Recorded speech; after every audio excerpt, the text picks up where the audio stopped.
Boa noite, irmãos. Nós estamos iniciando o nosso período de culto. Sempre uso essa expressão período, porque de fato nós somos adoradores do Pai, do Filho e do Espírito Santo 24 horas.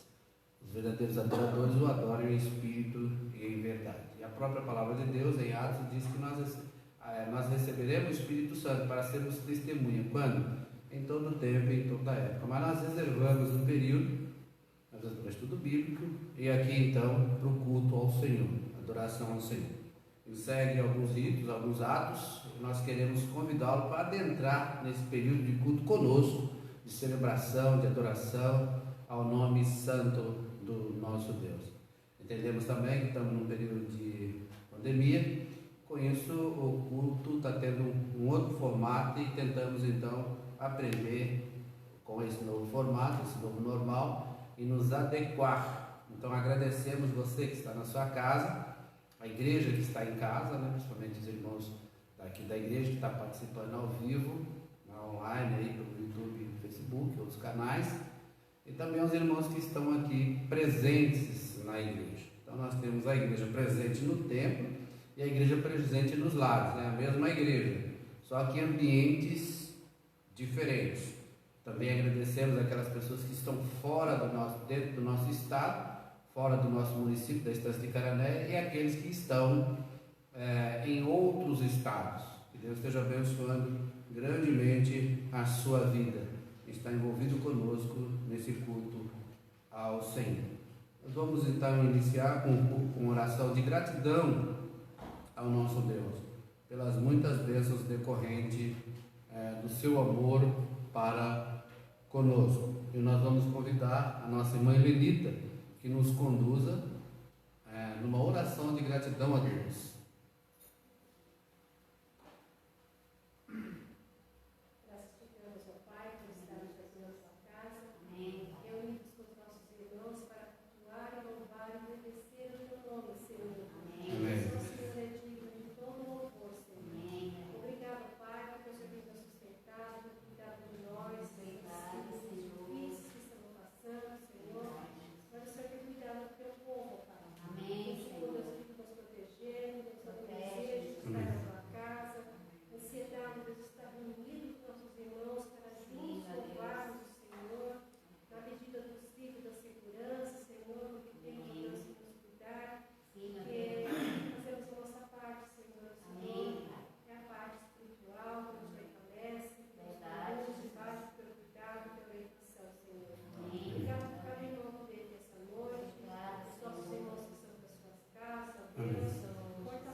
Aqui bom, de mais de 3 metros de distância dos irmãos, eu vou usar de tirar a máscara. Deixei aqui para que os irmãos e as pessoas que estão nos vendo possam sempre ter esse cuidado, estar sempre usando então a máscara.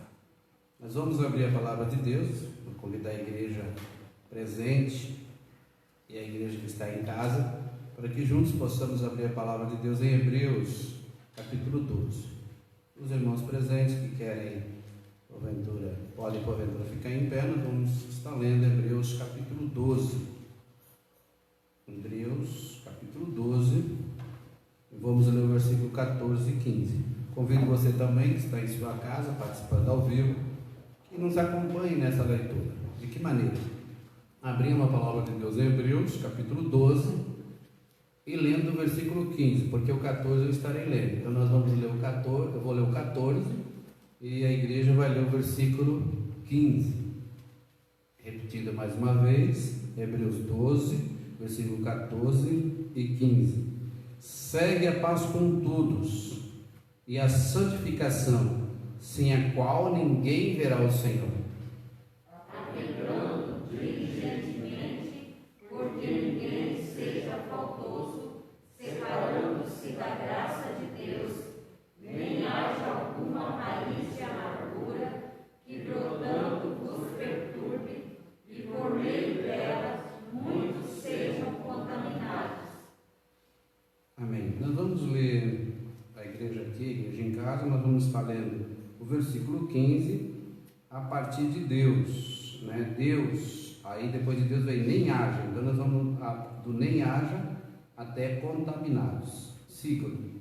Nem haja alguma raiz de amargura que brotando vos perturbe, e por meio dela muitos sejam contaminados. Podem sentar. Essa é uma expressão, uma cláusula importante aqui, de exortação à paz, à pureza, e sobretudo as motivações que estão nos nossos corações. Nem haja alguma raiz de amargura, quer dizer, não haja nada ali que possa, de alguma forma, em algum tempo ou em alguma situação, brotar. Você sabe que uma raiz, quando você corta um mato, e se você deixar ali aquela raiz, mesmo que você não olhe, não veja o mato, mas a raiz permanece, pode ser que vindo a chuva ou algum tipo de adubo, de alguma preparação para aquela terra, e aí então pode brotar, pode haver alguma coisa que brote ali. E assim é no nosso coração. Nós devemos eliminar qualquer raiz de amargura que brotando vos perturbe, e por meio dela muitos sejam contaminados. Além da pessoa que permanece com esse sentimento azedado, apodrecido, putrefato no seu coração, um estado lastimável, o texto é bem claro, vai perturbar. Que triste, né, uma pessoa perturbada, né? Que triste é uma pessoa perturbada. É muito triste. Eu sempre, quando encontro com alguma pessoa que nós temos que dar algum tipo de aconselhamento, orientação, e notamos então que a pessoa é perturbada, tem algum transtorno mental, emocional, relacional, e automaticamente, quando essa pessoa ela começa a estar na sua personalidade, na sua privacidade perturbada, a tendência dessa pessoa é, como diz o texto, ela contaminar os que estão em torno dela. Por meio dela, muitos sejam contaminados. Isso é triste. A psicologia comportamental afirma que quando nós misturamos ou se juntamos com outras pessoas e conservamos uma certa convivência, nós temos a tendência de sermos influenciados, seduzidos de forma inconsciente por aquela pessoa. E nós adotamos às vezes costume e hábito daquela pessoa que às vezes nós rejeitamos, mas estamos sempre juntos. Isso é associado ao pensamento da minha avó, é muito importante, porque ela dizia: quem anda com porco come farelo. Diga com quem tu andas e eu direi quem tu és. Um ditado romano antigo, mas tem significância. E a palavra de Deus, em 1 Coríntios 15:33, ela é clara também. Ela diz com clareza ali no 33. Nós precisamos tomar muito cuidado. As más conversações corrompem os bons costumes. Então, ou seja, se você estiver num círculo de má conversação, ou na comunhão com pessoas que têm má conversação, mau pensamento, automaticamente você, por tabela, pode ser contaminado e se corromper. Perceba que aí que a palavra de Deus, o apóstolo Paulo escrevendo aos Efésios, lá no capítulo 6, versículo 10 em diante, ele fala sobre batalha espiritual e fala para a gente não dar brecha ali. Então nós precisamos tomar muito cuidado. Por meio delas, muitos sejam contaminados. Então, como enfrentar essa situação é paz, santificação, um processo de purificação, e, sobretudo, eliminar essa amargura, esse ressentimento, coisa que pode realmente destruir a própria pessoa e aqueles que caminham junto com ela. Então nós vamos estar orando ao nosso Deus nesse tempo de confissão de pecado, reconhecendo que todos nós aqui, os que estão em casa e aqueles que vão aqui, estão sujeitos a tipo de amargura, ressentimento, de dor, sofrimento, principalmente nesse tempo de pandemia. E alimentar e nutrir no coração e na alma, lá no fundo, uma vingança contra o governo, contra o supermercado, por aí vai, contra as pessoas, isso é um perigo, né? Contra o patrão, porque diminuiu o salário, e aí essa é a raiz de amargura. A pessoa fica aquele espírito ali, esperando a hora daquilo, depois de chocado, de alguma forma dar a luz. Por isso é extremamente perigoso nós termos esse tipo de sentimento. Nós vamos convidar o nosso missionário presente, Johnny, que ore a Deus, pedindo a Deus que nos abençoe e, sobretudo, agradecer pelo perdão de Deus e pelo amor de Deus, para que essas coisas não brotem. Uma oração rápida e objetiva. Meu Pai, nosso Deus, te damos graças, Pai, pela tua grande misericórdia, Pai. Sabemos que somos falhos, ó Pai, pecadores, ó Pai, e que muitas vezes nós deixamos, ó Pai, que o mal nos domine, Pai, nos deixe, que vem no nosso coração, ó Pai, assim a gente não consegue perceber, Pai. Que o Senhor possa estar nos livrando, Pai, dessa raiz de amargura, Pai, nossos corações, ó Pai. E muitas vezes vem nos assolando, Pai, dia após dia, Pai. Que a tua graça, Pai, que a tua boa e bondosa graça, Pai, venha sobre nós e nos livre, Pai, de todo mal. Te damos graças, Deus, porque tu és um Deus misericordioso, Pai. Te damos graças mais ainda, Pai, porque o Senhor enviaste, Pai, teu filho amado a morrer na cruz, ó Pai. Amém. E assim, Pai, nos livrar de todo mal, Deus, de todo pecado, Senhor. Assim eu te louvo, Pai, te exalto em nome de Jesus. Amém. Amém, Senhor. Nós vamos continuar abrindo a palavra de Deus, num texto por demais conhecido, que é Mateus 23, Evangelho de Mateus, capítulo 23, e o versículo 23.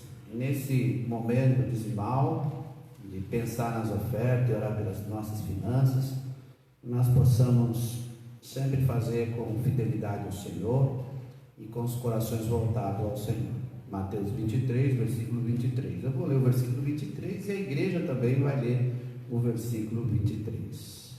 Os irmãos que estão em casa, acompanhem e leiam também em nome de Jesus. Evangelho de Mateus, capítulo 23, versículo 23. Ai de vós, escribas e fariseus hipócritas, porque dais o dízimo da hortelã, do endro e do cominho, e tende negligenciado os preceitos mais importantes da lei, a justiça, a misericórdia e a fé. Devíeis, porém, fazer estas coisas sem omitir aquelas. Igreja? Ai de vós, escribas e fariseus, hipócritas, porque dais o dízimo da hortelã, do endro e do cominho, e tendes negligenciado os preceitos mais importantes da lei, a justiça, a misericórdia e a fé. Devíeis, porém, fazer essas coisas sem omitir aquelas. Amém. Então aqui é uma orientação clara de Jesus Cristo quanto ao ato dizimal. Nós temos várias orientações com relação também às ofertas. Então, nesse tempo de culto, de gratidão ao Senhor, nós temos esse tempo de consagrar os nossos recursos ao Senhor. Então, logo após os louvores, nós vamos agradecer e depois nós vamos louvar, melhor. Nós vamos ter uma oração agora de gratidão pelos nossos recursos, depois nós vamos ter 2 cânticos espirituais. Nós vamos convidar para esta oração nosso irmão presbítero Ailton, presente conosco, que nos conduza nessa oração de gratidão a Deus pelos recursos, pelos benefícios que Deus tem nos conferido. Lembrando também do nosso tesoureiro, do nosso gestor financeiro, nosso tesoureiro, que é o nosso irmão presbítero Lincoln. Então, terá essas duas direções, lembrando os nossos recursos, nesse momento que a sociedade está enfrentando, de muita carência, de muitas perdas de emprego, de muitos recursos, e uma série de situações ainda não muito entendida e compreendida pelos especialistas em economia. Então, se eles ainda estão com essa cautela, né, nós precisamos também ter muita cautela financeira, em oração, com relação aos recursos administrados pelas igrejas. As igrejas no Brasil afora estão orando muito também por essa área, porque a igreja são as pessoas que congregam na igreja, são elas que ofertam, são elas que dizimam, são elas que doam. Então precisamos orar não só pelos recursos, mas também pelas famílias, e quando a igreja sofre é porque a família está sofrendo bastante. Então nós temos que ter uma sensibilidade com relação a essa questão financeira e econômica. Vamos orar então com o nosso irmão presbítero, que fará uma oração objetiva com relação a dízimo e ofertas. Aqui estão os céus, nesse momento queremos agradecer ao Senhor pelas pessoas, Deus, que tem trazido o seu dízimo à casa do Senhor. Amém. Que o Senhor venha, Deus, abençoar essas vidas, e nunca, Deus, venha a faltar a sua casa. Amém. Coloca, Deus, nos corações de cada um, possamos, Deus, sempre ter o desejo e a alegria, Deus, de poder trazer aquilo que é cabível que o Senhor requer de cada um de nós. Amém. Abençoe a vida do presbítero mim, tesoureiro da igreja, e que vem, possa dar sabedoria ainda para administrar, Deus, o recurso que é direcionado para o teu reino. Conosco, em nome de Jesus. Amém. Amém. Nós vamos ter 2 cânticos espiritual com o nosso irmão presbítero Odinho presente, com o grupo, né, de louvor. Vamos estar louvando ao nosso Deus com 2 cânticos.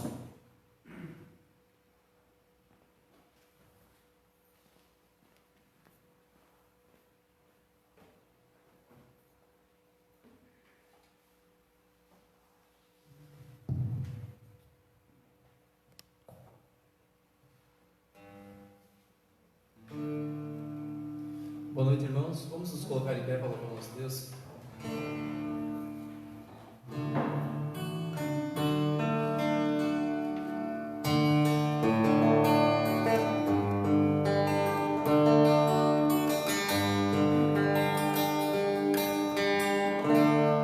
Meu Jesus, me leva para perto de ti, leva onde eu possa ouvir a sua voz.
queremos agradecer ao conjunto da igreja.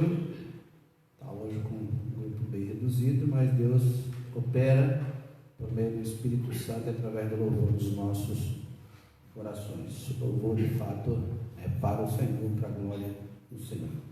E essa convicção, cremos que os nossos irmãos estão cientes, têm desenvolvido todo o trabalho, todo o ministério em cima dessa premissa, em cima dessa base. Coração e glória para o Senhor. E nós todos. Por isso eu quero convidar também a igreja nesse momento, para que possamos nos colocar em pé e ler a carta do apóstolo Paulo a Filemão. Carta do apóstolo Paulo a Filemão.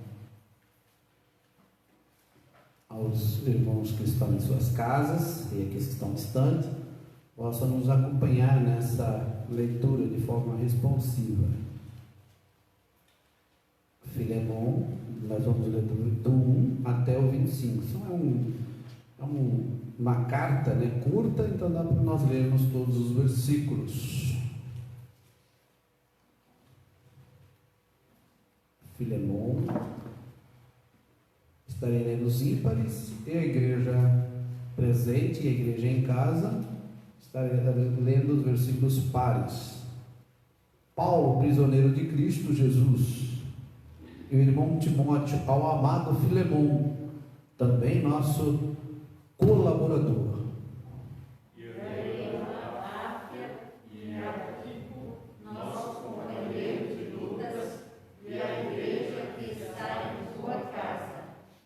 Graça e paz vós outros, da parte de Deus, nosso Pai, e do Senhor Jesus Cristo. Dou graças ao meu Deus, lembrando-me sempre de ti nas minhas orações. Estando ciente do teu amor e da fé que tens para com o Senhor Jesus e todos os santos, para que a comunhão da tua fé se torne eficiente no pleno conhecimento de todo o bem que há em nós para com Cristo.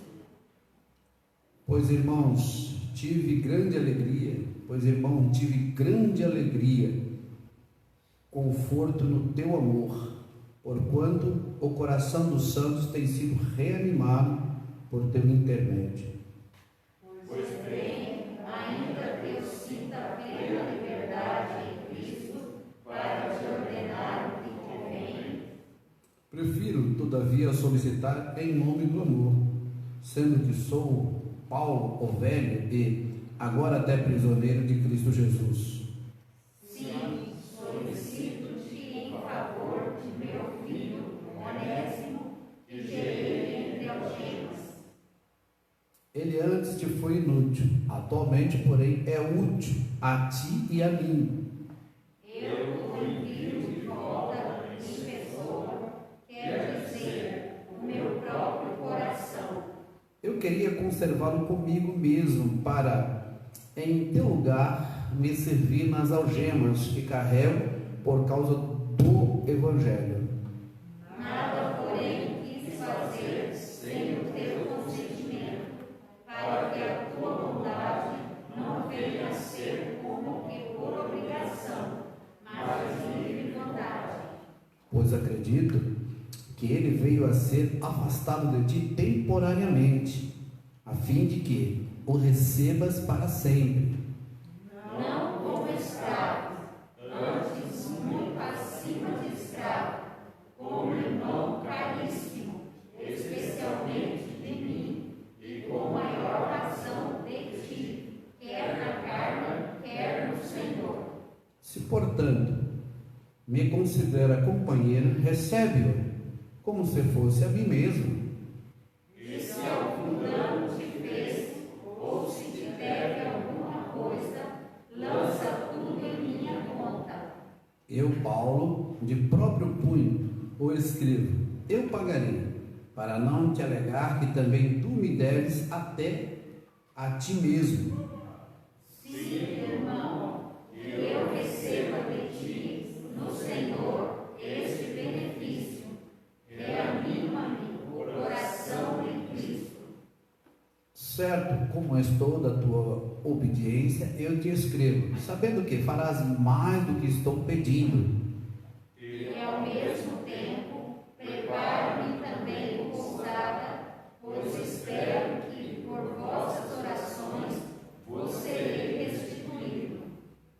Saúda-te, Epáfras, prisioneiro comigo em Cristo Jesus. Marcos, Aristarco, Demas e Lucas, meus cooperadores. A graça do Senhor Jesus Cristo seja com o vosso espírito. Oremos.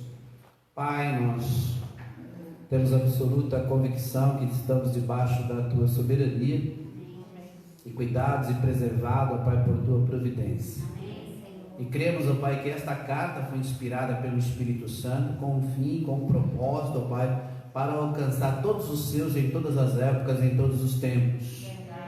Portanto, ó Pai, sabemos que a mensagem aqui inserida, que é larga, é profunda, vem da parte do teu coração para o nosso coração. E ao recebê-la, ó Pai, que nós possamos estar com os nossos corações e as nossas mentes preparadas, não só para recebê-la, mas também para praticar e se comprometer com os ensinos aqui contidos, com as lições aqui expressas. Nos ajude, ó Pai, a tirar qualquer coisa que possa servir de tropeço, de desatenção da mensagem que está inserida em tua palavra. Fala conosco, fala com a tua igreja, ó Espírito Santo, em nome de Jesus. Ilumina-nos e capacita-nos, ó Pai, a entender dentro das nossas necessidades e dentro da tua vontade soberana, ó Pai, o que é próprio para cada um de nós e para a tua igreja em Cananéia. Abençoa-nos, ó Pai, em nome de Jesus. Amém. Poder sentar. Uma carta, né? Carta de Paulo a Filemão. Então, antigamente se usava muito cartas para recomendar, para orientar. Então nós tínhamos sempre esse mecanismo, né, de comunicação. Hoje é por meio do e-mail, de WhatsApp, aplicativos e vários outros mecanismos, né, chamadas de vídeo e por aí vai. Mas hoje nós conseguimos falar com uma pessoa muito distante, que está lá no Japão, lá no Chile, nos Estados Unidos, como se estivesse próxima da gente a cerca de 30 centímetros, 20 centímetros. É algo realmente extraordinário, o estreitamento dessa comunicação por meio de banda larga, por meio de satélite. Mas naquela época, irmãos, não era fácil uma carta chegar até o seu destino, até o seu destinatário, mesmo que essa carta seja uma carta de recomendação. Como hoje nós temos aplicativo, provavelmente aquela carta foi escrita em papiros. Papiros eram plantas, né, que tinha no Rio Nilo, pegava as plantas e se formavam os papiros. Então não era fácil adquirir os papiros para escrever cartas. E o apóstolo Paulo, ao escrever essa carta a Filemão, como bem diz o texto, Paulo, prisioneiro de Cristo Jesus, e irmão Timóteo, ao amado Filemão, também colaborador. Então percebe que ali próximo dele está Timóteo, na escrita daquela carta. E o que é interessante a gente pensar é que quando o apóstolo Paulo envia essa carta a Filemão, então o apóstolo Paulo está provavelmente preso em Roma, ele está preso em Roma, e ele escreve essa carta a Filemão. Junto com essa carta ele escreve a carta também aos Efésios e também aos Colossenses. Nós encontramos Colossenses 4,17, que Eutico, juntamente com Onésimo, vai levar de Roma até Filemão, que está em Colosso, mais de 2.000 quilômetros aproximadamente, 1.000 a 2.000 quilômetros. Então a gente já começa a notar as dificuldades para essa correspondência, para essa carta de recomendação chegar até o seu destino, que é de fato nas mãos de Filemão, essa especificamente. E alguns chamam essa carta também de bilhete. Por quê? Porque quando Filemão, como diz o texto aqui, está em Colossos, juntamente com a sua família. O versículo 2 vai dizer: a irmã Áfia e Arco, nosso companheiro de luta, e a igreja que está em tua casa. Então a igreja estava na casa dele em Colossenses. E havia ali, como diz a palavra de Deus aos Colossenses, capítulo 17 em diante, vai falar que a carta aos Colossenses era para ser lida não só na igreja, né? Quando a gente pensa em igreja, a gente pensa numa comunidade de pessoas que estavam se reunindo na casa de Filemon. Então a carta era para ser lida de Filemon, com Filemon e a sua família e consequentemente com a igreja que estava na sua casa. Já de Colossenses era para ser lida em Hierápolis e também em Laodiceia, que era próxima ali, era uma região vulcânica perto de um rio chamado Lido. Então no sul da Turquia, perto da Frígia, e ali estava essa igreja. Então perceba as dificuldades para que essa carta chegue até o seu destino. E Éfeso estava aproximadamente a alguns quilômetros só de Colossos. Então nesse período é que o apóstolo Paulo, num período aproximadamente dos anos 60, nós estamos em 2020, né? Então o apóstolo Paulo, no ano 60, escreve essa carta. Então olha irmãos, como hoje é uma dificuldade, às vezes tem que mandar um WhatsApp, se a pessoa está ligando. Agora imagina aquela época, para o esforço de Paulo para enviar aquela carta, e aquela carta através de Eutico e de Tíquico, né? De Tíquico, e também Onésimo, que vai com ele, entregar aquela carta na igreja e depois então fazer com que aquela carta fosse lida naquela região. Transporte é uma dificuldade enorme. Então os irmãos vão percebendo as dificuldades, pequenos detalhes. E além disso, o apóstolo Paulo está numa prisão, como diz Atos capítulo 28. Então ele não está na casa dele tranquila, colhendo todo aquele material. E quando a gente vai analisando e observando esse contexto das dificuldades, que Paulo está numa prisão, escreve a carta a Filemon, nós vamos perceber que essa carta inteira, ela está destinada a Filemon, esta especificamente.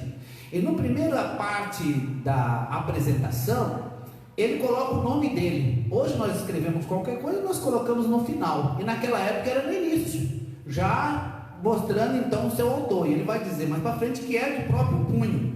Nós vamos observar isso no versículo 19. Eu, Paulo, de próprio punho. Então nós vamos tendo essas observações que são importantes para que nós entendamos essa mensagem, porque Paulo está em Roma pregando, anunciando o evangelho. Muitas pessoas estão ouvindo, aceitando, mas outras, como diz o próprio texto de Atos, estão rejeitando, estão se tornando incrédulos. Vai lá ouvir, mas não aceita a mensagem.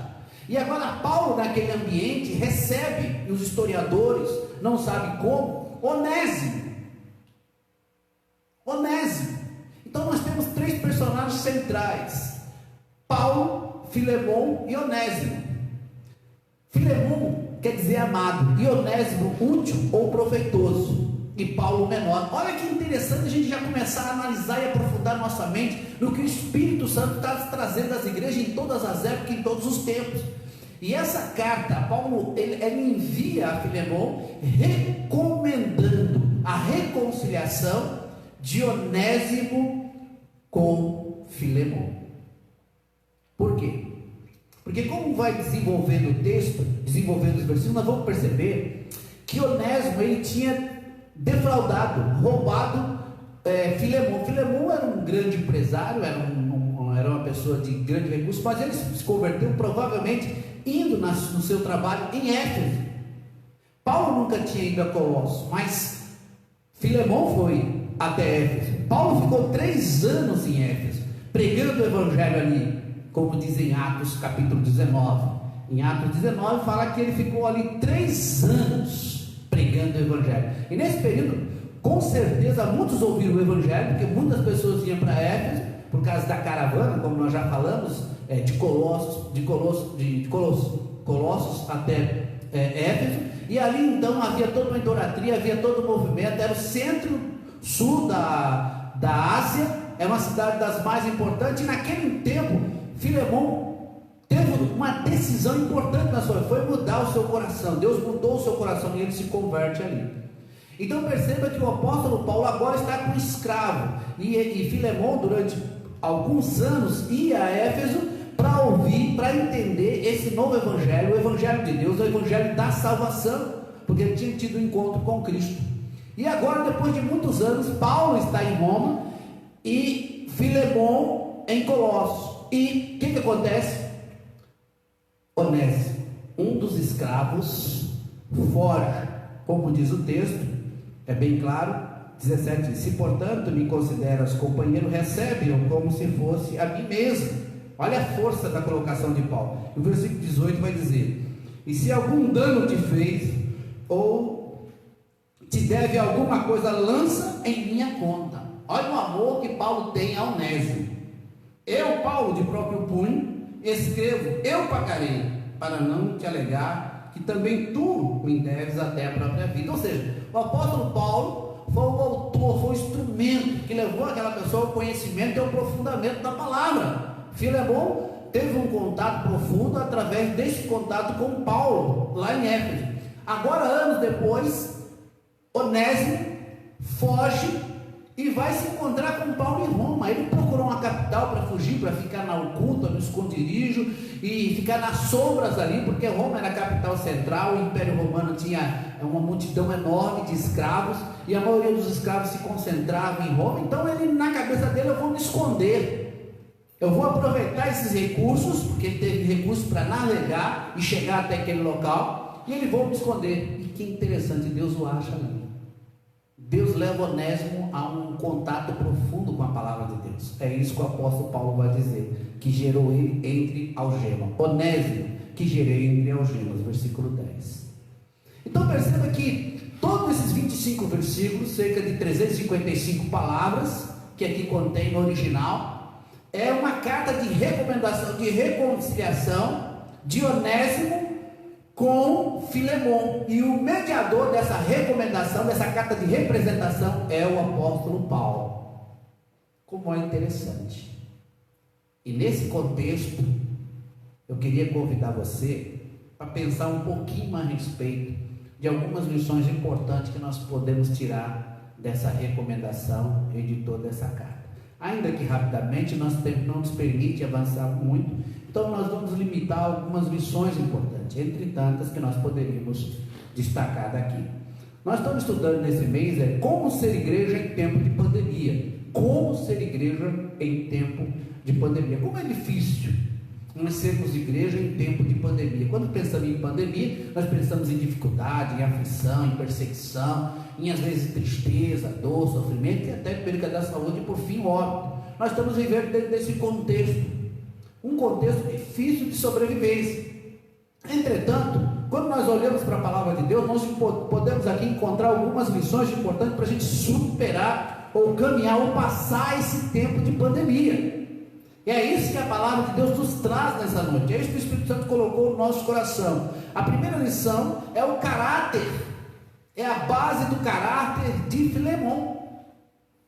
Os versículos 1 afirmam: Timóteo, ao amado Filemon, também nosso colaborador, e a irmã Áfia e Arquipo, nosso companheiro de lutas, e a igreja que está em sua casa. Olha como nós estamos vivendo hoje, igreja em casa. A nossa igreja hoje é uma igreja em casa. E é interessante que sempre a igreja ensina e ensinou você ter o culto individual, o culto doméstico, ou seja, o culto em casa, o culto no lar e o culto público. Hoje, por conta dessa situação que nós estamos passando, desse afastamento, dessa quarentena, nós não temos condições de ter um culto mais aberto, de forma pública, mas nós temos o mesmo culto individual e também em casa. E aqui, quando ele fala a irmã Áfia, provavelmente, como diz os historiadores, Áfia era esposa de Filemon, e Arquipo, o irmão e ministro também daquela igreja, pois o apóstolo Paulo vai informar em Colossenses, capítulo 4, que Arquipo era ministro, ou seja, era um pastor, era filho e também era pastor. Mas Filemon é aquele que abriu a porta da sua casa, era hospedeiro. Como é interessante você ser hospedeiro, não? Você abrir a sua casa. Na maioria das vezes, hoje nós pensamos assim: mas eu não posso, eu estou em quarentena, eu não posso receber ninguém. Até nós que estamos na liderança, tem algumas orientações para esse trato, para esse lidar nesse novo normal. Mas quando você pensa em casa, quando você abre a casa, muita gente às vezes não abre por causa da questão sanitária, para as pessoas físicas, às vezes para os seus parentes mais próximos, mas muitas das vezes abre para informações que denigrem a sua própria concepção da palavra de Deus. abre o YouTube, abre o Facebook, abre o Twitter, abre o Insta, abre vários aplicativos, e ali eles vão se corrompendo dentro do lar. Não abre a porta, não pode abrir, mas de repente ele abre a porta da mídia, da internet na sua casa, e enche seu coração de lixo. Precisamos entender que há coisas boas sim lá, mas os lixos estão ali cheirando mal nas narinas de Deus. E muitos, quando saírem dessa quarentena, graças a Deus, vão sair cheios do Espírito, cheios da glória de Deus, porque nesse tempo eles perceberam que eles precisam de mais intimidade com Deus, muito mais intimidade. E outros, infelizmente, já estavam sendo perdidos, vão ficar mais ainda, e vão talvez se tornar um crítico, um opositor de liderança, de igreja, de hábito, de oração, de tudo aquilo que se fala em igreja, tudo que se fala no reino de Deus. Então nós vamos ter esses dois lados, e a pergunta é: qual é o seu lado? Um coração aberto para louvar, adorar, agradecer, evidenciar o nome de Deus, abrir realmente as portas não só da sua casa, mas sobretudo do seu coração, da sua alma, para ter uma comunhão, um relacionamento mais profundo, mais afetivo, mais afetuoso com Deus, que quebrante de fato você por dentro e melhora a sua comunhão, o seu relacionamento com Deus? Ou vai ser aquele que vai ser averso a tudo que se torna Deus, tudo que é igreja, tudo que se refere a Deus? Você vai ser um adversário, você vai ser aquela pessoa que vai ser a pessoa contrária. Qualquer coisa que se fizer de bom, você não vai observar, mas tudo que se fizer de ruim, você vai observar. Você vai abrir sua alma como uma lixeira para o inimigo. Nós precisamos pensar nisso, e nós estamos reservados e preservado dentro desse tempo, para a gente refletir profundamente na pessoa do Pai, do Filho e do Espírito Santo de Deus, e de tudo aquilo que as Escrituras nos recomenda, nos orienta, quanto à vontade de Deus, e a nossa conduta, e o nosso caráter, e a nossa maneira de viver abençoados e abençoadores. É assim que Filemão estava vivendo com a sua família. Ele estava abençoando, mas também estava saindo abençoado. Na medida que ele era abençoado, ele reconhecia essas bênçãos de Deus, e ele era abençoador. Então várias pessoas ele ajudou. A história conta que Filemão é uma pessoa como Barnabé, que ajudava várias pessoas. É por isso que a igreja também era querida, e por isso que Filemão era querido. É por isso que o apóstolo Paulo fala que ele é amado. Mas quantas pessoas do nosso meio são intransigentes, são pessoas de relacionamento espinhoso? Por que não se quebrantam?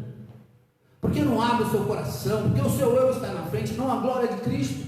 Mas são pessoas escondidas, camufladas no subterrâneo, às vezes da sua própria consciência ou da própria sociedade como igreja, mas não tem aquela cara de jejuar, de orar, de colocar o seu coração e se quebrar diante da presença de Deus, consagrando a sua vida, precisando de consagração. E aqui nós aprendemos isso.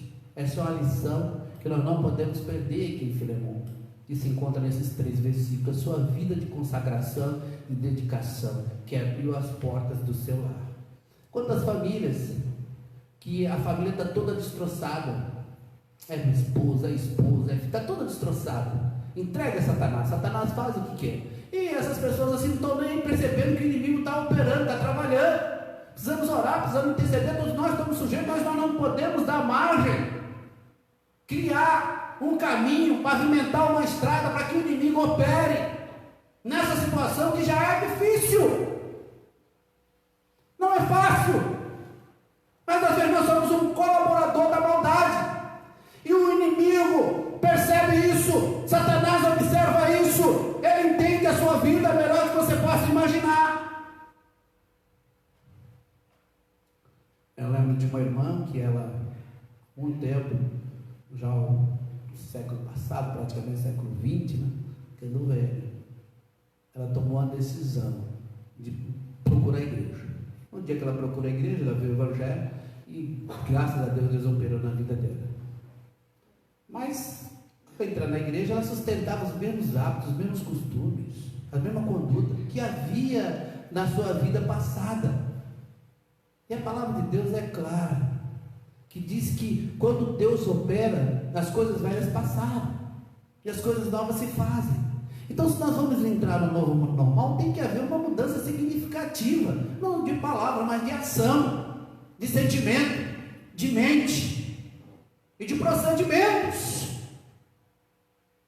Essa irmã parece que não entendeu muito bem isso. E aquela situação dela só piorava. Filho por um lado, marido por outro, e só as coisas que já tinha sido entregue ao inimigo, né? Quando ela chegou, ela já estava, desculpa a expressão, já que destruída. Então nós começamos, nossa família, minha esposa, começamos a fazer um trabalho com aquela família. Mas foi difícil, porque ela está tão agarrada no mal, tão enroscada naquele mal, nos seus hábitos e costumes, até a sua adoração, que até aquele ídolo que ela adorava, ela queria que a gente quebrasse. E nós falamos, se Deus não tirar do seu coração e não sai do seu coração, não adianta quebrar fora, porque ele sempre vai continuar aí. Primeiro você precisa quebrar dentro de você. E quantas pessoas conservam certa idolatria e certas condutas seguidas a essas idolatrias que estão no seu coração e na sua mente, em vez de estar centrada em Cristo, estão centradas na questão de superar e ser melhor que o outro. No caso aqui não. Filemão entendia isso claramente. É por isso que o apóstolo Paulo diz no versículo 4: dou graças a meu Deus, lembrando-me sempre de ti nas minhas orações. Por que o apóstolo Paulo lembrava nas orações? Por que Paulo submetia? Aqui nós já vimos a submissão de Paulo. Essa relação da oração é muito importante, e nós vamos observar que Paulo tem uma convicção muito profunda, que oração é ação. Alguns falam assim, nós não precisamos orar, nós temos que fazer. Isso não existe, irmãos. Nós estamos debaixo da soberania de Deus, estamos submetidos à sua orientação, à sua direção, ao seu controle, ao seu comando, à sua preservação. É Deus que é dono da igreja, Ele comprou com o seu sangue. Nós somos meros instrumentos, meras ferramentas, vasos, e Deus usa quando quer, como quer, onde quer. E Paulo, então, nessa conversa, ao adentrar nessa causa, com uma conversa com Filemão, ele fala, eu oro por ti. Tem uma oração. E no final, ele nunca foi a Colossenses. No versículo 22 ele diz, e ao mesmo tempo, prepara-me também uma pousada para, pois espero que por vossas orações vos sereis restituídos. Por vossas orações. Nunca foi lá e não foi restituído. Estava em Roma e queria ir lá. Então perceba que é uma oração dele, uma esperança no coração dele, mas nunca foi realizada. Todos os estudiosos percebem isso. Mas ele era um homem que submetia. Veja que no início, ao final, ele está submetendo toda aquela carta de recomendação de Onésimo ao senhorio de Cristo. Cristo Jesus, a quem estou preso, sou prisioneiro. Eu tenho consciência que Deus está no controle. Com relação à minha pessoa que está presa aqui em Roma, com relação à sua pessoa que está em Colosso, com relação a Onésimo, e é todo o universo. Era uma convicção que estava na base, no fundo do coração, no pano de fundo do entendimento de Paulo para escrever também essa carta. E ele diz, estando ciente do teu amor e da tua fé que tens para com o Senhor Jesus Cristo. Outra lição. Nesse caráter nós percebemos então que Filemão era uma pessoa que demonstrava amor, fé, comunhão, alegria e reanimação, revitalização. Ele revitalizava as pessoas, ele reanimava as pessoas. Nesse versículo 5, o apóstolo Paulo, estando ciente do teu amor e da fé que tens para com o Senhor Jesus e todos os santos. Então perceba que era uma fé que era verticalizada, mas também era horizontalizada. E nós percebemos que a palavra de Deus vai nos afirmar em Jesus Cristo. Quando pergunta a Jesus quais os 10 mandamentos, ele fala, amar a Deus sobre todas as coisas e o próximo como a ti mesmo. Então aqui o apóstolo Paulo identifica nesse caráter prático de Filemão, que era uma pessoa que amava não só de palavras, mas também de ação. Porque ele não só tinha uma relação profunda com Deus, mas também com os irmãos, os separados em Cristo, para que a comunhão da vossa fé se torne eficiente no pleno conhecimento. A comunhão dele também era eficiente. Outra questão importante aqui, Filemão tinha uma comunhão eficiente, plena. Ele tinha uma comunhão, ele tinha um relacionamento, ele tinha uma koinonia, um relacionamento de amor, de alegria, de contentamento, de festas com aquela igreja.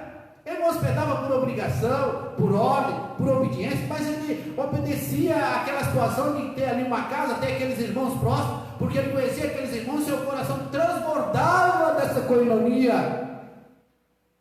Será que o nosso coração transborda de fé, de amor e também de comunhão? Mas uma outra questão importante aqui no caráter e na conduta de Filemão.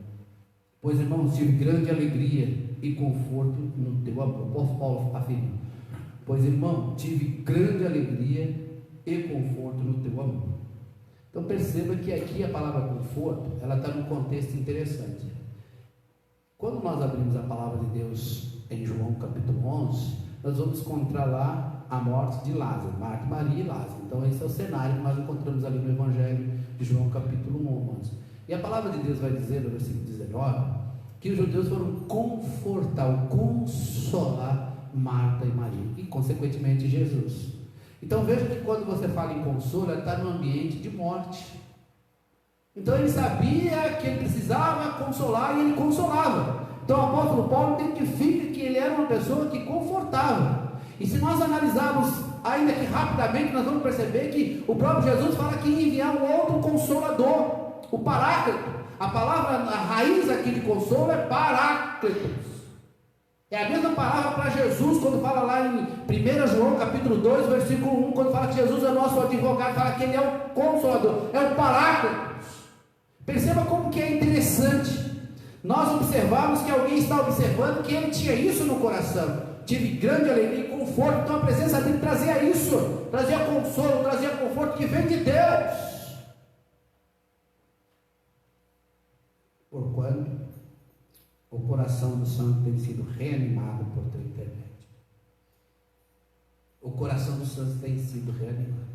Bom, se tem um ambiente, às vezes, que se critica muito, é quando as pessoas se ajudam, seja no trabalho, você trabalha numa grande empresa, num grande banco, ou está à beira de uma fila, ou um supermercado, uma padaria, ou em algum lugar fazendo algumas festas. Muitas das pessoas, quando se reúnem, que elas não têm um caráter de Deus, o que aparece? Pessoas denegrindo a imagem da outra, fazendo fofoca. É o tempo todo. Às vezes é porque você está naquele ambiente mesmo, e aí você está sendo levado, avolumado com aquelas fofocas, com aquelas intrigas, ou porque essa própria pessoa é o agente da fofoca, e eles são os piores, porque contamina todos que estão em volta, são agentes fofoqueiros. Eu pergunto, quem vai ser animado com fofoca? Quem vai ser revitalizado com fofoca, com intriga, com destruir o próximo? Ninguém. Mas a palavra de Deus diz: tem sido reanimado por teu intermédio. Porque estava cheio de Deus, cheio de alegria do Espírito Santo. Era uma pessoa que se quebrantava, que chorava, que se humilhava na presença de Deus. Então essas pessoas têm a capacidade de Deus para trazer ânimo, para revitalizar o próximo, para revitalizar o outro.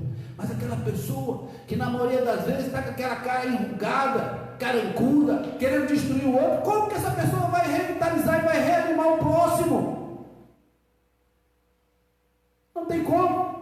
O próprio apóstolo Paulo, no versículo 20, Paulo estava preso. Essa carta vai chegar depois de um certo período na mão de Filemão. E no versículo 20 ele diz: sim, irmão, que eu receba de ti no Senhor este benefício, ou seja, receber Onésimo. Reanima-me o coração. Então o próprio apóstolo Paulo entendia que isso era uma verdade na vida de Filemão. Será que essa também tem sido a nossa disposição nos dias de hoje, com tantas pessoas de luto, contaminadas, pessoas em pânico, desesperadas, com transtornos mentais, ansiedades, separações? Vocês já ouviram uma pesquisa que cerca de 36% dos casais separaram já nesse período de pandemia até o momento, muito maior do que em outros períodos, e relacionamentos diversos. As pessoas estão mais próximas, estão convivendo umas com as outras, com mais propriedade, espero que assim seja, vitaminando uma ou outra, mas outras pessoas não, estão colocando tudo aquilo que não é de Deus para fora, no ambiente restrito, doméstico, as pessoas que ladeiam, que estão ao seu lado.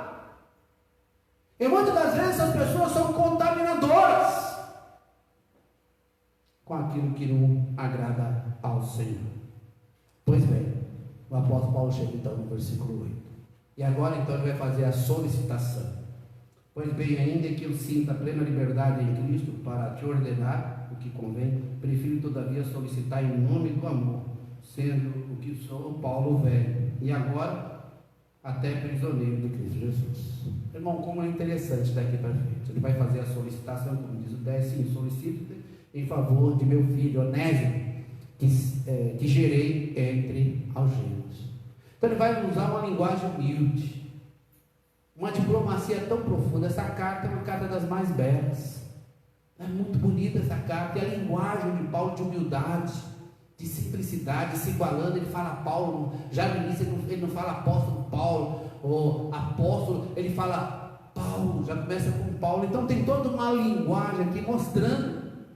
Ele chama a Timóteo de o amado, e chama também Filemão de o amado. Então perceba que a linguagem de Paulo aqui é uma linguagem polida, é uma linguagem arquitetada de forma que o estilo da linguagem dele aqui é de levar Filemão a entender a importância e o proveito de Onésimo. Ele tá sendo instrumento de reconciliação. Sim, solicito em favor de meu filho Onésimo, que gerei entre prisões, entre algemas. O gerar aqui não é que ele gerou. O apóstolo Paulo tem uma linguagem muito própria, quando ele fala sobre prática, sobre gerar. Ele acredita na regeneração pelo Espírito Santo, e todo o avanço do pensamento de Paulo, num sentido mais amplo, nas cartas, nas 13 cartas, nós vamos perceber que o gerar, ele entende que ele é um instrumento. Por isso que ele fala aos Gálatas 4,19, ele fala: sofro dores de parto até Cristo ser formado em vós. Então ele sabe que ele não é o gerador, quem gera é o Espírito Santo. E quando ele escreve a Tito capítulo 3, ele fala que nós somos regenerados pelo poder do Espírito Santo. Ele entende aqui que quem gera é o Espírito Santo, mas ele entende que ele teve com Onésimo trabalhando aquela conduta, aqueles comportamentos, e Onésimo aceitou. Quantos escravos foragidos e fugitivos que Paulo deve ter encontrado naquela época? Já imaginaram a quantidade absurda? Alguns falam 60 milhões, que era o Império Romano da Ásia, Europa.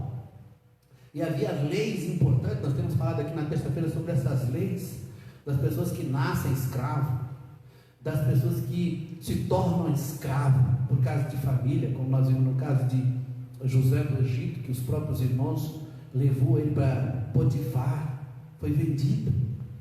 Nós vemos vários e vários escravos, várias e várias situações de escravos, pessoas que foram submetidas a um povo mais forte. Então nós percebemos isso, que a palavra de Deus demonstra isso com clareza. Então José do Egito foi levado ali, de repente era um escravo, daqui a pouco ele era um escravo do América, daqui a pouco ele estava administrando toda a fazenda como escravo.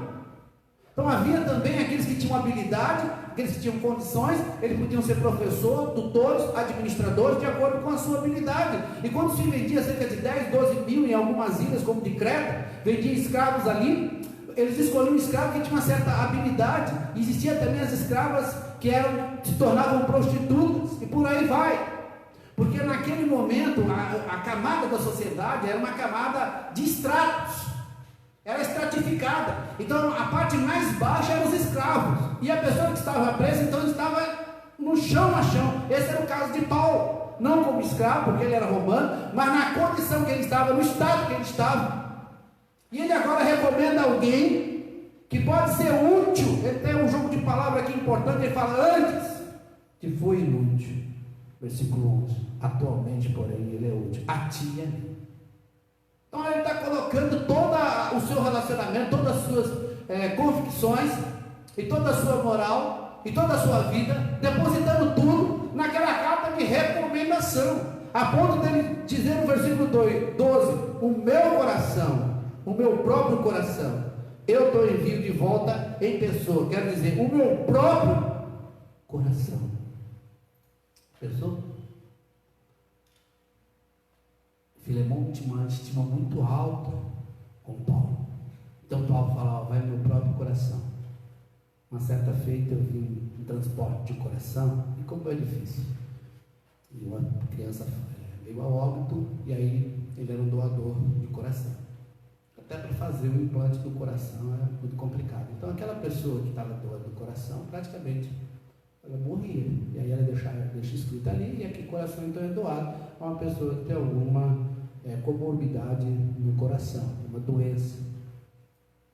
E tem todo um cuidado com gente, tal, e depois ainda tem a questão da rejeição, uma série de situação muito delicada. Então quando Paulo fala assim, olha, te envio o meu próprio coração, então ele já está prevendo também aqui a sua morte. Não só a linguagem metafórica, mas é uma linguagem que no seu coração e na sua mente ele tem certeza que a sua vida está próxima, que ele já recebeu a sua sentença de morte. Eu quero conservá-lo comigo, mesmo para que em teu lugar me servir nas minhas algemas. Então ele vai descrevendo, vai delineando algumas características que demonstram também a mudança de Onésimo. Ele não mandou Onésimo de qualquer jeito. Ele fala, te gerei na prisão, você está convertido. Ele fala assim, mas agora ele é útil, ele é proveitoso. Ele vai apontando alguns critérios e algumas mudanças na conduta de Onésimo. Então nós temos que notar isso e notificar isso. Ele fala, ponto de eu dar até meu próprio coração, porque eu confio. Eu tenho uma relação com ele aqui, que eu sei que de fato ele mudou. O que era escravo, agora é um servo. O que era um perdido, agora é um achado. Também, talvez, é as nossas condições nos dias de hoje. Quantos de nós, todos nós, um dia nos estávamos perdidos sem Deus, não na mesma condição que Onésimo, mas as nossas condições do nosso ambiente, salvo as proporções, também estavam ruins, mas Deus, pela sua graça poderosa, nos livrou das mãos de Satanás. A pergunta é, nós vamos ficar andando como Onésimo agora, ou Onésimo de outrora? Seremos o Onésimo hoje, útil e proveitoso nas mãos do Senhor, ou seremos o Onésimo inútil? Preciso repensar. Nada, porém, quis fazer sem ter o consentimento. Olha, ele não vai avançando, ele não vai sendo entrão. Quantas pessoas são entrão, atropelam as outras pessoas no respeito, e depois, quando desrespeito, não tem a coragem de pedir desculpa ou perdão, ou de reconhecer aquele erro. Olha como é que ele entra. Nada, porém, quis fazer, versículo 14, sem o teu consentimento, para que a tua bondade não venha a ser como que por obrigação, mas de livre vontade. Então, olha o respeito. Paulo era um apóstolo, ele tinha pregado as nações todas daquela ali conhecida, naquela região próxima ali, Ásia e Europa, uma boa parte da Europa, uma boa parte da Ásia, caminhou, viajou até Jerusalém, caminhou muito ali, e agora ele usa dessa liberdade, desse polimento, para não ser uma pessoa entrão, de sair atropelando as pessoas, achando que ele é o tal. Não! Há uma linguagem de humildade, de carinho, de docilidade, de suavidade, de reconhecimento, que Filemão, dentro das proporções do trabalho de Filemão, ele é tão importante, ou mais importante que Paulo. Pois acredito que ele veio a ser afastado de ti temporariamente, a fim de que recebas para sempre. Olha, a questão da providência aqui é extraordinária. O apóstolo Paulo tem uma humildade que é além da nossa compreensão. Pois acreditou, todavia, mesmo ele obedecendo a orientação e a direção de Deus para aquela situação, naquele tempo ele não consegue descortinar ou perceber tudo que vai acontecer no século seguinte, porque nós estamos há mais de 20 séculos praticamente, no ano 60, enquanto a 21 vai ser praticamente cerca de quase 20 ou 19 séculos daquela situação. Em todos os tempos se lê Filemão, se prega Filemão, se ouve Filemão, passa a entender o que é Filemão, essa carta de recomendação, de reconciliação. Então perceba que ele não tinha a visão desse desdobramento, não só local, regional, mas mundial, e no tempo e no espaço. Uma carta de 25 versículos. Há um propósito aqui, Filemão. Pois acredito que ele veio a ser afastado ou separado de ti temporariamente, a fim de que o recebas para sempre. Olha que nós estamos aprendendo. Estamos no século 21, no ano de 2020. Estamos aprendendo uma carta que foi escrita para um senhor de escravo convertido, para recomendar um escravo convertido. Não como escravo, Antes, versículo 16, antes como acima de escravo, como irmão caríssimo, especialmente de mim, com maior razão de ti, quer na carne, quer no Senhor. Perceba, irmão caríssimo. Ele vai descrevendo quem é esse comportamento, esse novo Onésimo. Então, na medida que Tíquico entrega a carta aos Colossenses, e essa carta vai particularmente a Filemon, ele começa a ler a carta e ele vai percebendo um caráter novo de Onésimo. Ele não é Onésimo antigo, fala, não, esse é Onésimo. Agora ele vê um Onésimo novo, proveitoso, um irmão caríssimo, especial. Ele vai destacando algumas qualidades, algumas virtudes, que agora em Cristo Onésimo, então, começou a desenvolver na pessoalidade com Paulo, no ambiente mais restrito com Paulo. E Paulo tinha convicção que esse sentimento, que essas virtudes eram verdadeiras. Se, portanto, me consideras companheiro, recebe-o como se fosse a mim mesmo. Olha outra palavra tão... a mim mesmo. Fala coração, agora a mim mesmo. Você gosta de mim? Você queria que eu estivesse aí? Talvez, quem sabe, a história não afirma. Eu não encontrei muitos detalhes sobre isso. Nem Sêneca, que muito fala a respeito de algumas coisas, ou outros historiadores como Flávio José, o Tertuliano, Eusébio e outros da época. Mas provavelmente a ida de Filemon a Éfeso, quando ele estava em Colossos, se convertou, ele queria muito que Paulo fosse até lá, mas quem ficou lá foi Epáfras, pastoreando todas aquelas igrejas ali. E Paulo nunca foi a cidade de Colossos. Então percebe, ele fala, receba como receba de mim. Ele não está dizendo, se você não querer me receber, olha aí, que recomendação, por reconhecer que Onésimo tinha mudado realmente. Não era uma questão de amizade, de parceiro de cela, de amigo ali, de companheiro, de trocar alguns favores. Era de Paulo reconhecer que houve uma mudança significativa e importante também na vida de Onésimo. E valia a pena recebê-lo, ele seria útil, ele seria importante para o ministério, para a pregação do Evangelho. E, sobretudo, a vocação do Evangelho é o alcance de muitos. Mas perceba, ele vai delineando. Eu, Paulo, de próprio punho pagarei. Eu, Paulo, versículo 19. Eu, Paulo, de próprio punho pagarei. Perceba, Paulo sabia que Onésimo não tinha nenhum recurso. Ele é escravo, estava saindo da situação. Ele não tem condição. Se tiver algum dano, algum prejuízo, eu e Paulo, olha, o Paulo está investindo toda a sua vida naquela recomendação, naquela reconciliação. Sirva que eu receba de ti este benefício, aos apelos, um apelo sensível, doce, que eu receba de ti este benefício. Reanima-me o coração. Certo como estou, versículo 21, da tua obediência, eu te escrevo, sabendo que fará mais do que estou pedindo. Como que Paulo sabia? Perceba, sabendo mais, porque descreveu a conduta, o comportamento, o caráter de Filemon. Agora então ele está descrevendo o caráter e o comportamento de Onésimo. Então ele sabe que Filemon ia fazer muito mais do que ele estava pedindo. Estava pedindo só para recebê-lo. Mas ele sabe que Filemon ia fazer muito mais. Agora, o que é interessante é que todos os colaboradores, cooperadores estavam sabendo dessa carta. Se nós observarmos, por exemplo, o versículo 1 vai dizer, nosso colaborador, final do versículo 1. E no final do versículo 24, vai dizer, Marcos, Aristarco, Demas e Lucas, meus cooperadores, como Epáfras, que está comigo na prisão. Então perceba que há um colegiado. Há um entendimento claro aqui que são colaboradores, não perturbadores, são cooperadores, construindo um alvo, um objeto, não destruidores. E ao mesmo tempo, prepare-me também uma pousada, pois espero que por vossa oração vos serei restituído. É interessante a gente pensar nesse aspecto da colaboração, da cooperação. Um dos grandes missionários indianos, missionário que viveu no ano de 1889 a 1929, Sundar Singh, missionário indiano, cristão. Houve uma época em sua vida, e ele visitava muito seus pais no Himalaia, e ele ia, e lá é muito frio, o frio é intenso. Acredita-se que ele morreu justamente ali, talvez pelo intenso gelo. mas em uma das suas caminhadas, em algumas aldeias, ele encontrou ali uma pessoa no caminho, e ele estava de companhia com outra pessoa.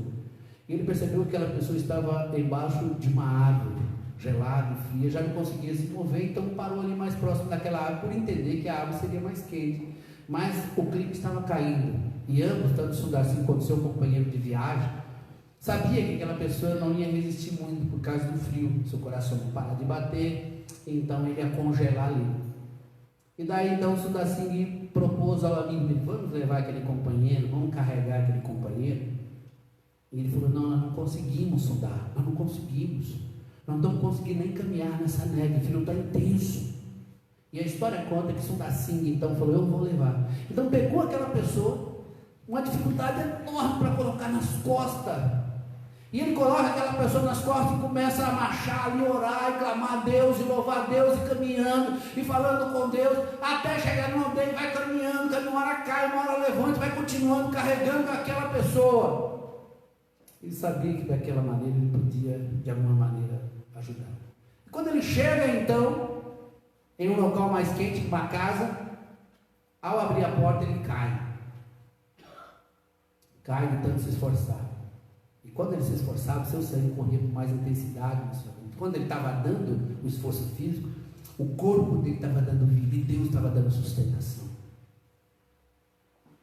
E depois de horas, naquela casa, ele já acorda e pergunta para aquela pessoa: olha, eu trouxe uma pessoa aqui e veio uma comigo. Ele falou: não, você só trouxe uma pessoa nas costas. Você veio sozinho com uma pessoa nas costas. Como? Meu amigo? Ele falou: não, sozinho. Ele ficou apavorado com aquilo, mas já não podia mais sair, que a neve e o frio já estava muito intenso. Aquele que ele estava carregando nas costas, tomou água quente, lá limpou os pés e ficou ali. E ele ficou muito preocupado: onde é que foi meu amigo? E depois de algumas buscas, depois de algum tempo, descobriu que aquele amigo estava morto. Como é importante a gente ser cooperador. É melhor dar do que receber. É melhor dar do que receber. Ser cooperador com Deus. Nós trabalhamos na obra de Deus, para a glória de Deus. Como ser igreja? Dessa maneira que nós vamos ser igreja. Essa reconciliação nos traz várias outras lições importantes aqui, mas por hora ficaremos com essa. Que Deus nos abençoe, que Deus nos fortaleça, que possamos aprender com essa carta de recomendação, com esse esforço de reconciliação, de Paulo ser um instrumento mediador entre Filemão e Onésimo. Senhor, queremos te agradecer porque temos aprendido e tenho aprendido, e a nós outro cabe, ó Pai, viver uma vida, Pai, conforme o caráter de Deus, debaixo da tua soberania. Não sabemos, ó Pai, o que ocorrerá conosco após a pandemia ou dentro da pandemia, mas sabemos, ó Pai, com toda a confiança que o Senhor está no controle de todas e quaisquer situação que porventura venha. Não há dúvida nesse sentido, ó Pai. Então, descansamos na tua providência, na tua soberania, pois no início do ano, quando ela chegou, a pandemia, o coronavírus, ninguém estava preparado para tal situação. E na medida, ó Pai, no decorrer dos dias, a humanidade, ó Pai, tem se preparado para um vírus invisível, ao ver por muitos inofensivo, mas está matando milhares de pessoas. Esse vírus está matando e dizimando vidas físicas, mas o vírus do pecado, ó Pai, o vírus do descontentamento, da raiva, do ódio, do rancor, e outros vírus, ó Pai, não só morais ou sociais, estão dizimando as pessoas, estão escravizando as pessoas. Por isso, ó Pai, nos ajude, ó Pai, em nome de Jesus, seguir essas lições aqui recomendadas, para sermos uma igreja dentro da nossa casa ou dentro do templo, que de fato, ó Pai, coloca o coração no altar. Oramos, ó Pai, agradecido pela igreja presente e pela igreja em sua casa espalhada por esse Brasil. É em nome de Jesus que nós oramos. Amém. Deus nos abençoe. Vamos ter mais um louvor e depois nós vamos encerrar com o tríplice amém.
participação, você que está em casa, aos irmãos presentes, que o Senhor esteja operando grandemente na nossa vida por meio dessa carta de reconciliação, sobretudo com Deus.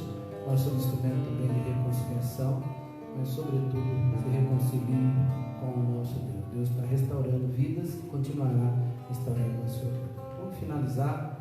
Agradeço a sua presença, a sua participação. Tenha uma semana de vitória e de alegria no Senhor. Com o tríplice.